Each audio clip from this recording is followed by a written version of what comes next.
Our episode today is titled From Sesquicentennial Spark to Hostfest's Incredible Impact. Our guest is the one and only Pam Davy. She's lived and breathed Hostfest for decades. Her passion for celebrating Scandinavian heritage was ignited amidst the aroma of lefse and lutefisk and the lively chatter of fellow enthusiasts at the first fall festival. She recounts Chester's visionary zeal and determination to transform this gathering into a cultural masterpiece that would resonate for generations to come.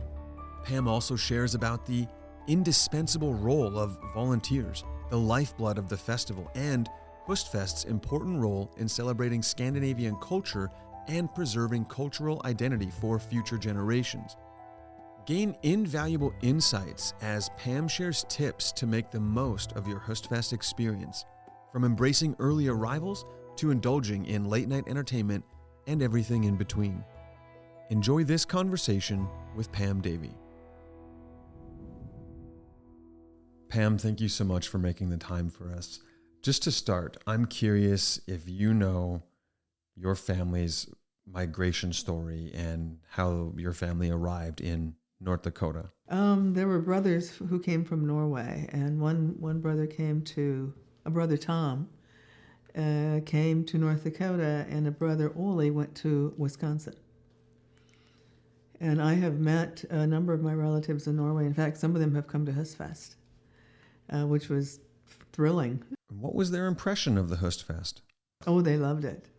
So we've been back and forth. We communicate, and I've been to see them, and my sisters and I have three sisters. We took our parents and my father to Norway, to the family farm, to Alme. A-L-M-E is the name. And his name was Arnie Alme, and he met Arnie Alme in Norway. And we saw the family farm, and it was, relatives who actually hadn't met each other, came from all over Norway to meet my father. So it was a great reunion. Wow. Very emotional. When was that? I would say it was probably the mid-1800s, be my guess. Yeah, Tom Alme was my great-grandfather, and he's the gentleman who emigrated. He actually changed his name. His name was Gatorm, and he changed it to Tom when he came here. Were you the first of your family to get involved with the Hostfest? So were you there at the onset when it was just a handful of churches, and I think it was called the Norwegian Folk Festival? I went to the event that inspired Hostfest. It was the celebration of the Sesquicentennial at the City Auditorium.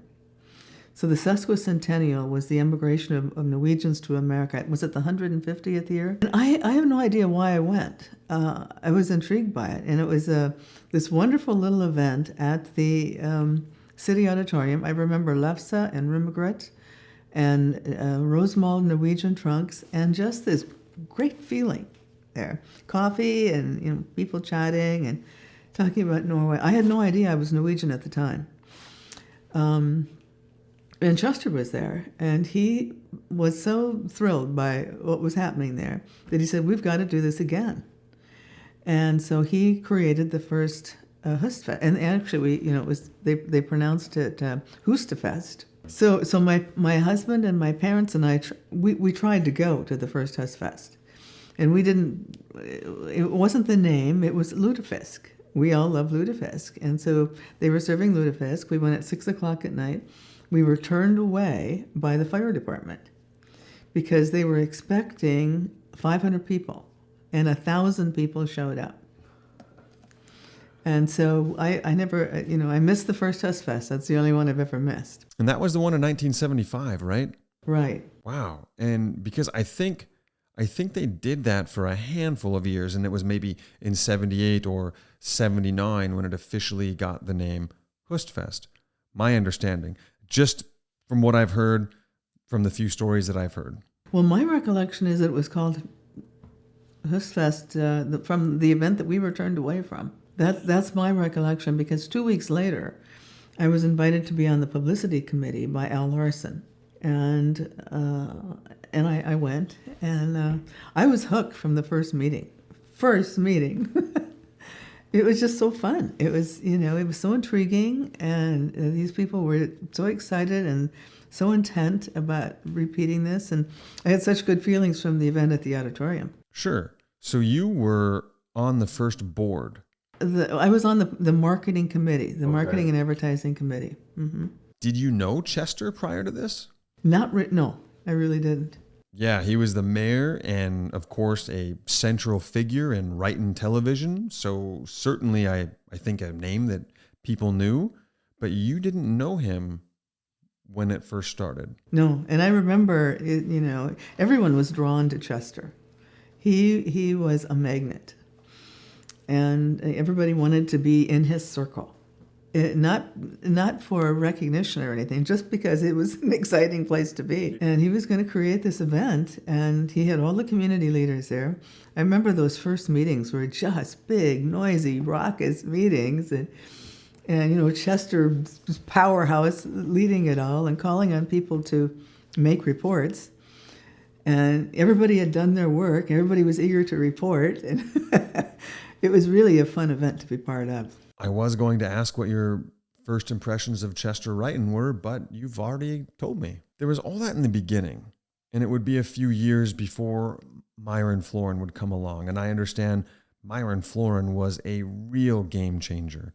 When Chester or somebody amongst this group of idea contributors, Chester said, "We need entertainment." And it was, let's get Myron Florin. Right. I remember the first one. I think he came to the second one. The first meeting, the first Hostfest, I was backstage, and there was an accordion player. Chester had scheduled the entertainment and everything took place in the Great Hall. Everything. And I was backstage, and this accordion player was due to go on stage, and he didn't show up. And it was the first time I saw Chester angry, and he exploded. This poor guy showed up about 3 hours later, and it was nasty. So Chester was very serious about this thing from the get. It was going to be a professional event, and he was going to deliver what he said he was going to deliver, because there was an audience out there waiting. Like he always said, it's an event whose time has come. It's an event whose time has come. And so many Scandinavian people, not just from North Dakota, but from all over the place, found this to be super relevant and very important. Why do you think that is? Why do you think it matters? His idea was that Hostfest had to be so compelling that someone from 1,000 miles away would get in their car and drive all the way to Minot, of all the places in the world. And they did. And they still do. So that concept really drove us, We were always reaching and stretching. How can we make this more fun, more Scandinavian, more authentic? That was we were consumed with that. Sure. Year after year, things get bigger, things keep going. Myron Florin kept coming back. Myron was a magnet as well, and he was the guy who loved his fans. And he exuded love for his fans wherever we went. I remember the first year he was here, we had worked all day, and we had forgotten to eat. Karen Krebsman, myself, and Myron. And about, it was about 10 o'clock at night, I was taking him back to the hotel, and we were all starved. So we went to North Hill Bowl. We were going to get a hamburger. We walked in the restaurant there, and unbelievable, they stood up. Myron Florin was there. He didn't get to eat for another hour. It was table to table to table. He made time for everybody. And this was all kind of through the 80s. And then Myron, he was already a star, and he became pivotal. He became the star of the Hostfest for a very long time. And then he was sponsored by, who was it? Somebody brought him back during the year to do appearances in the towns around here. And Karen and Krebsman, I remember, took him from town to town, and he promoted Hostfest wherever he went. And so that was also part of his. Rolf Stang, who is now the world's foremost Hans Christian Andersen personality, spoke very highly of you. Do you remember your first phone call to Rolf? Well, that was, what made Hostfest so fun and so challenging. We were building a Scandinavian festival, and nobody knew what constitutes a Scandinavian festival. And that was the great thing about Chester. He left it up to me to do the search, to determine the content, to go out there in the world and, figure out what we could bring back to Minot. I did a lot of traveling. I was in an airplane for the first 5 years or every month, just going, wherever there was some kind of bit of Scandinavia, I was there. And that was the great thing about him, is he really encouraged that. When I was in New York City, I didn't know Rolf then, hadn't met him yet, but I'd picked up a copy of the Norwegian American magazine, and I read about him. And I read those Scandinavian publications. There weren't that many of them, from cover to cover. And, I called everybody I could. So I just called him, and I kind of remember the first conversation with him. What was interesting about him is that he was intrigued from the get. Did he tell you how his first Hostfest? That they drove from New York City, and they drove with waffle mix in their car. And they made waffles at Hostfest. Norwegian waffles. Can you imagine a vat? So the first thing they looked for was a refrigerator when they got to Minot. They went to Perkins, and Perkins let them put the waffle mix in their refrigerator, in their walk-in. He was not yet the Hans Christian Andersen that we know, and that he became that at the Hostfest. So he was not yet the Hans Christian Andersen that we know from the Hostfest. Well, Rolf is so bright. I mean, he is so articulate, and was involved in so many Scandinavian things in New York City. He can do so many things. I used him many times as an MC because he communicates. He has such a presence, and he's played many roles at Hostfest. Yeah, he certainly considers those two essential to his life in a big way. And he spoke highly of the impression Hostfest made in New York City. He couldn't believe people in New York City were talking about Minot. Can't believe that all these people are traveling to Minot, North Dakota. No way, it's nowhere on the map. But people are going there for the Hostfest. It was interesting when I went to New York City the first couple of times. Fargo was playing, the movie Fargo, and it was huge in New York City. And when people, I went to a variety of receptions and so on. When people in the room learned that I was from North Dakota, I was swarmed. They wanted to meet someone from North Dakota. They wanted to hear me speak. It was amazing. It was an interesting coincidence. He was a sweetheart of a man. And I thought that was really, again, really cool. And he's been coming for 30 years. I think the only time he hasn't been here, of course, is a couple of years ago, maybe during the COVID years. He's never missed one since that first phone call. And it's such a meaningful span of time, 30 years. It takes a lot of dedication. Can you talk me through maybe some of the tougher moments you faced as a team with the Hostfest? Well, there were many tough moments. We had to, we reinvented Hostfest many times during the 43 years that I was there. And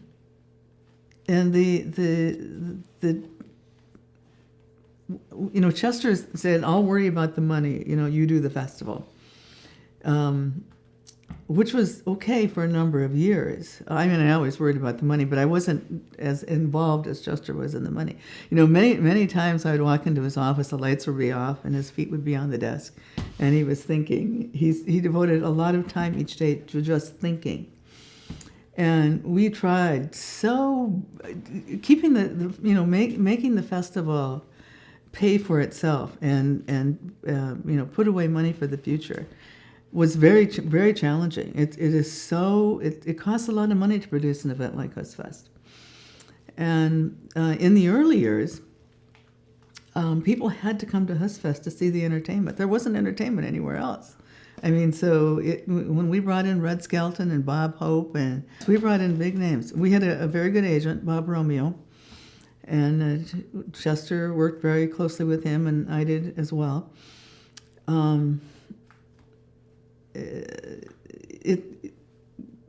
that, that's kind of what put us on the map too. That makes somebody 1,000 miles away get in the car and drive to Minot.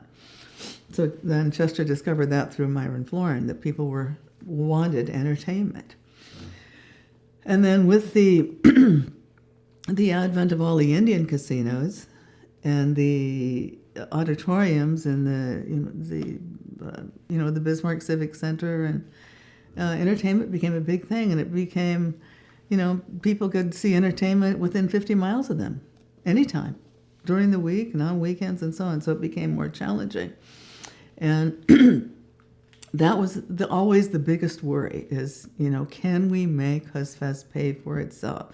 There was an assumption there that we were making boatloads of money, and that Chester didn't take any money from Hostfest. He gave. He gave us a tremendous, he saw it as a media event.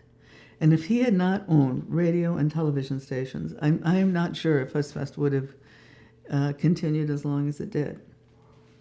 That was something that he brought to the table. And actually, I'd hear through the years that people were absolutely sick of seeing all those Hostfest ads on KXMC, because he was very generous that way.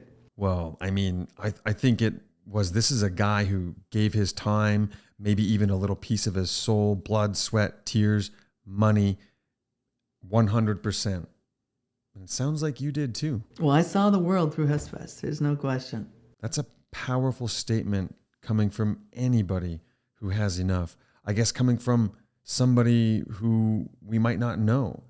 This is not considered necessarily a worldly place. What's really at the heart of the Hostfest? What is the spirit of the Hostfest? Well, from the beginning, we were so volunteer-oriented, and people wanted to be part of it. And the volunteers are really the lifeblood of the Hostfest in so many ways. And Chester's idea his idea was, you find the right person to do the job, and then you get out of the way and you let them do their work. And, when I left, we had something like an outrageous number of chairmen, like 165 chairmen. It was, it's a crazy, crazy structure. But the secret of Hostfest was in the detail. We paid so much attention to the detail going into the festival. And we entrusted these volunteers with our lives, basically. They ran enterprises for us. The woman who ran Anto Tre, that was a full-service restaurant with 5 Norwegian chefs. We built that thing from scratch, including the dishwashers and the dishwashing machine. And, it's just amazing how she took that. And we had several Anto Tre managers through the years. Again, when you say you saw the world through the Hostfest, I want people to feel that. I want others around here too to feel that that's possible for them. I think over the years there's been people in the area who've never experienced the Hostfest because they think it's not for them. They think that, well, I'm not Scandinavian, so we have to let them know this is for more than just Scandinavians. Food is for more than just the farmers, right? What are some of your favorite Hostfest memories, aside from the work? Some of your favorite moments or favorite memories from the Hostfest? And you don't have to pick just one. I don't know if I'd call it a favorite, but I remember the morning at 6 when I'd finally gotten to sleep. I remember getting a call from Jim Montgomery. It was still dark out. Jim Montgomery was in charge of our grounds and the parking lot. And so he was always one of the first people to arrive at the event. He called, and we had these we connected the buildings with greenhouses, and he said that, what did we call it? Troll Stroll. He said, Troll Stroll just blew away. So I remember that very well.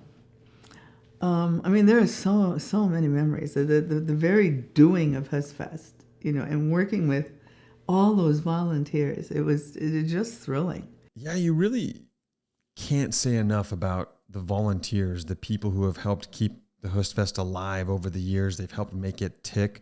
You're not the first person I've heard say that the volunteers were the lifeblood of the Hostfest. How do you get that many volunteers, how do you get that many people to care? They were so invested in their work. They took such responsibility for their work. I mean, 165 chairmen, and I didn't have to tell anybody to do anything.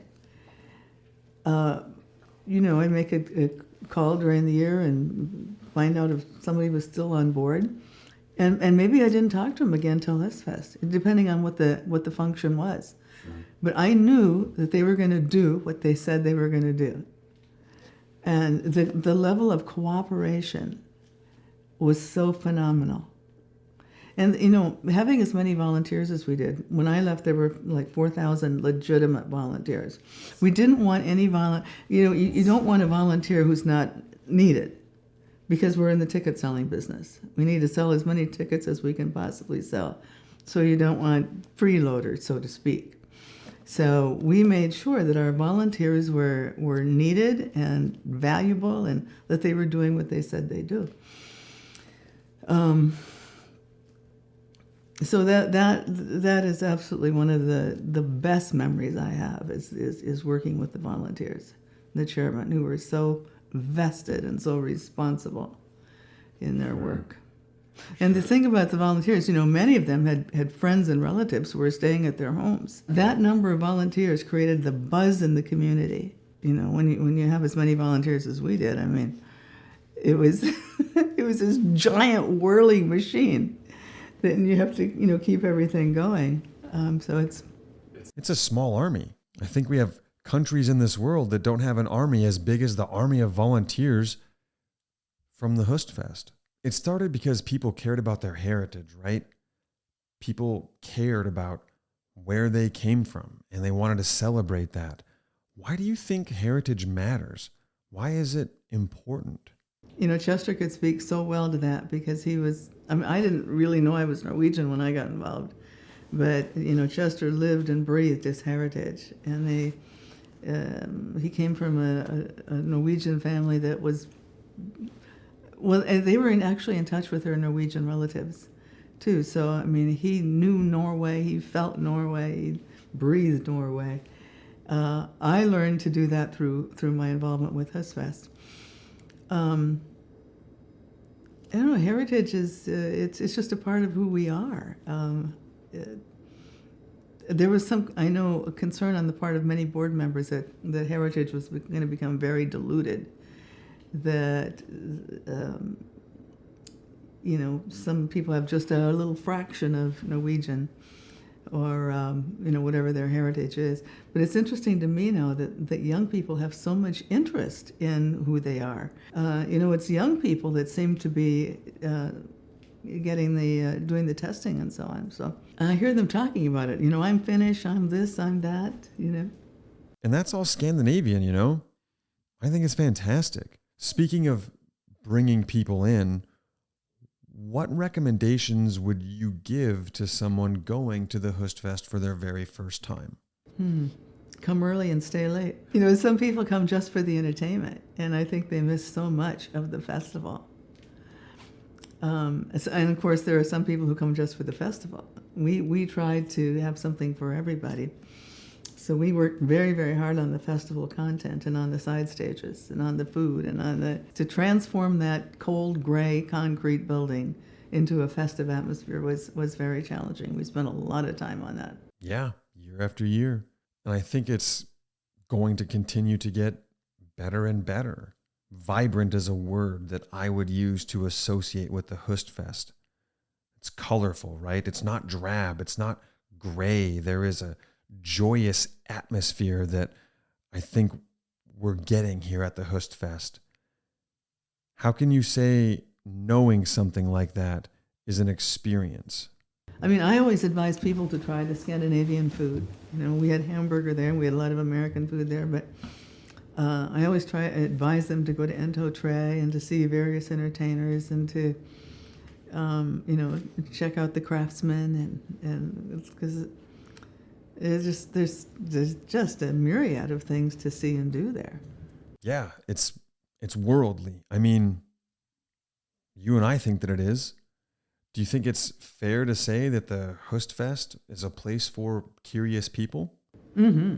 The craftsfolk in particular are very impressive. And I think I learned from the classical people who started doing crafts, these old world crafts, because they came to the Hostfest, and that's where their love to become a craftsperson started. Whether it was rose mauling or any of the other crafts here, it was actually Megan earlier when we spoke with Megan. Her grandfather fell in love with Norwegian wood carving because he went to the Hostfest. He wasn't a wood carver before that. He had no interest in it, and he fell in love with it. Did you see the quotes from the two young women who from Minot State who were in the music department, and they were involved in Hostfest in the schools this year? I saw it in a Minot State publication, I think, and they were participated in Hostfest in the schools as very young kids. And Megan Clevey, I think her name is. Her quote was wonderful. Her whole singing career was based on performing at Hostfest. Yeah, I mean, I think it's that there's beautiful things to connect to. And, something that we've discussed is this sense of community and belonging. You've mentioned that, and the entertainment and the crafts and the food. But what about the visiting? Isn't that what we do? We visit? We just visit with everybody. Talk to me about the friendliness and how willing people are to share stories and be greeted and just visit at the Hostfest. See, Chester loved that aspect of Hostfest. And he was out on the floor one day, and he said he kept hearing, "Hi, and where are you from?" He decided to formalize it, and he created the Mystery Viking. Do you remember Harold Schaefer, the gentleman who created Medora? He was a multimillionaire in North Dakota, and he created Medora, and I can't remember how he made his money, but he would come to Hostfest. He loved it. And he was, nobody ever asked him to be the Mystery Viking. I don't know why Chester didn't ask him, but he was so in love with doing it that when people would say, "Are you the Mystery Viking?" he'd say, "No, but here's $100." And because when you identified the correct Viking, you got $100. And he gave away. He came to Hostfest just to do that. Yeah, I ended up sharing the secret Viking. I informed some kids about that, and there was a little group of kids, probably like 5, 6, 7 of them. They were middle schoolers. I watched them go and meet people and ask them, "Hello, and where are you from?" And they're looking for the secret Viking, and they're on their little quest. And I thought that was a really cool aspect to the whole Hostfest. And we ended up putting a fun little bit together. I think you'll get a kick out of it. The RVers, there's so much camaraderie among the RVers. They come early and stay late. And, we created the RV Hospitality Center for them. And it's really a fun place to visit during Hostfest because they don't see each other during the year, but they see each other at Hostfest. And, and a number of people have met and married because of Hostfest. That's been a fun thing. Has anybody gotten married at the Hostfest? I always wanted to do that. And not that I know of. But certainly plenty of relationships began right there. Yeah, that's really amazing. I'm surprised nobody has said that to us yet. Is there anything that you would like to see at the Hostfest as we look into the future? Well, I very much want to see it stay Scandinavian. This was something that Chester and I were very concerned about through the years. Because many times, we'd hit a bump in the road and somebody would say, "Well, just do a festival," because, keeping it Scandinavian was a lot of work to find content and to Scandinavianize things. It took a real effort. And some people didn't feel it was necessary to do that. Yeah, I think it's important to continue recognizing the Norse Hostfest. This is Scandinavian, right? I mean, we've got plenty of Germans here in North Dakota too, but I think primarily we're Scandinavian folk. There's a pretty fine line between the two. So I think there's room for both. I think most of it's not. I mean, of course, you bring in, so I think that all of that will maintain. I believe it will. And I think there's enough pieces of Scandinavian culture and history. Is there an underrepresented part of the Scandinavian world that hasn't had its place at the Hostfest? Not really that I can think of. I felt every year like we were just starting over, that there was so much we could do, that there's so much opportunity out there. We never did everything I wanted to do. It seems like a lot of ideas came together at the Hostfest. Pam, thank you so much. We hope you enjoyed this conversation. For more information on the Norsk Hostfest, please visit www.hostfest.com. This podcast was made possible by the Minot Area Community Foundation's Williamson Fund and the generous support of private donors. Thank you for listening.